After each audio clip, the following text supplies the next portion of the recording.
Hey there, it's Captain Keith from MarineMax with another boating tip. Today we're going to demonstrate anchoring a boat when you go to the beach. We've had quite a few questions on that. It's going to require 2 anchors. So we'll have to set our bow anchor, then we're going to back up towards the beach, and then we'll get our stern anchor out and we'll show you what we're going to do with that. So first of all, we've got to get the bow anchor out.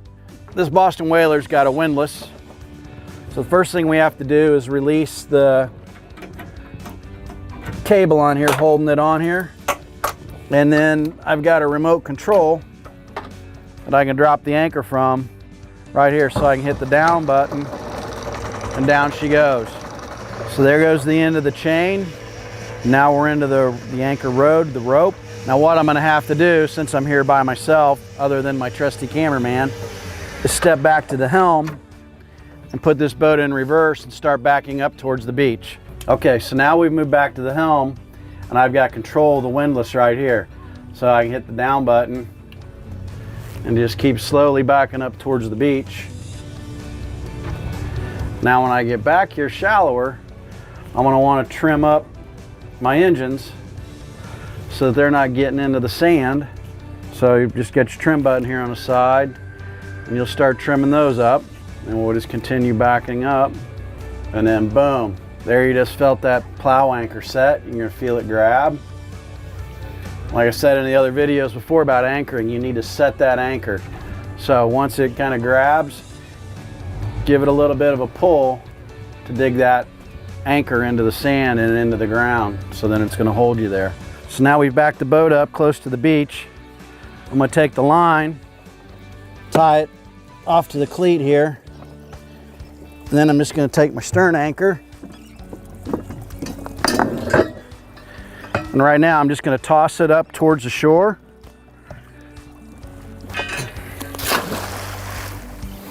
All right, so now I just gave the anchor a little toss out. I've got the end of the anchor line tied off to the boat here. So I'm just going to go ahead and jump in.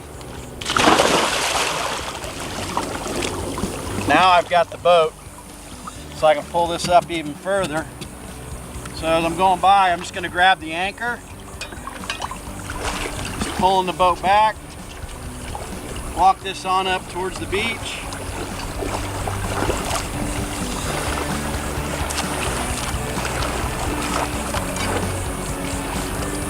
Set it in there, and there you have it. All right, so now it's time to leave. So all you need to do is you're gonna walk over, just pick your anchor up out of the sand, knock the sand off of it. And then as we're going back to the boat, just kind of, you become the anchor. Just kind of pull back on it and just keep pulling, and it's going to hold it tight, which is going to take you right to the boat. And if you notice, I tied the line off on the cleat that's right next to the ladder, which is going to make it easy walking back out here and hopping right on the boat. And you notice I had the line tied to the cleat next to the anchor. You also, if you look at the engines, I've got them turned away from the ladder, so it's going to make it easier for people, you know, climbing in and out of the boat as well. Right now, you can see we're sitting here in front of this 320 GTC by Saxdor. We're going to climb aboard here in a second. I'm just going to kind of walk you through what all we're going to do, and then just to make sure you're comfortable with your boat. I don't care if it's a 13 Super Sport, if it's this Saxdor, or if it's an Ocean Alexander. We're going to make sure that you're comfortable, you can handle your boat, know how to operate it, be safe with it. Your captain's orientation, you're going to go through with the captain from the designated store, and you're literally going to push every button at the helm. We're going to go through and just document and make sure that everything works. You're going to open windows, close windows, look under seat cushions, open up all the deck hatches. The captain with you is just kind of like an extra set of eyes. We want to go through and make sure everything's set and good and perfect before you take off with the boat.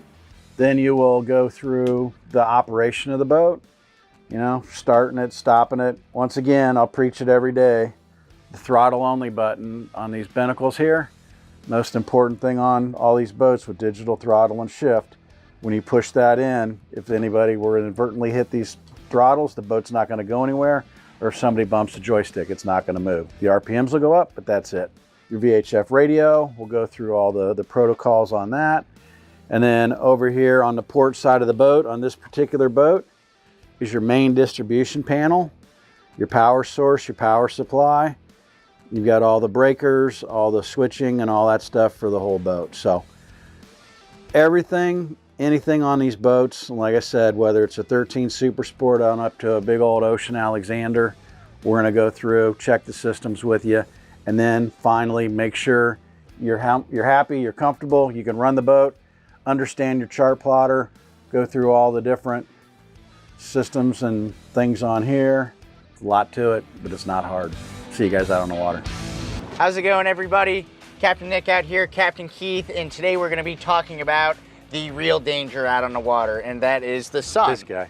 No. With that being said, we got our mannequin right here. We're gonna go over some basic sun protection tips. You can see we got him dressed, protecting his eyes with his sunglasses, protecting his head and stuff like that with the big hat. Keep that sun off you directly. He's got a dry fit shirt on right there. A lot of these dry fits are actually gonna be SPF rated too.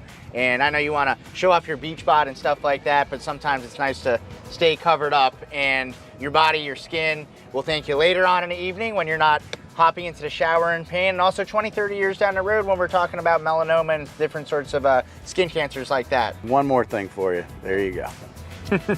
I'm not a doctor, but obviously you want to have a good quality SPF, get a good name brand sunscreen.